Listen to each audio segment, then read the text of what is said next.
This product is used for installing abutments, crowns, and kicking molds. It can be disinfected with high temperature and high pressure with the box.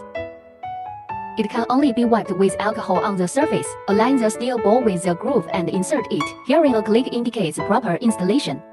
Press the power button to start. Press or hold down the power button to increase, and press the M key to reduce.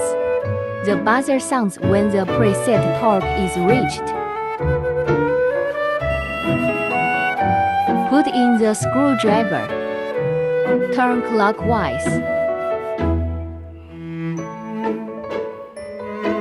Pull out the part of the handle indicated by an arrow. Rotate 180 degrees to replace twist direction.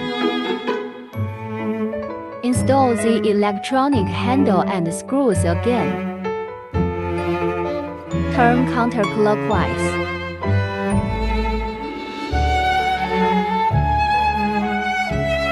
Your best choice. Thanks for watching.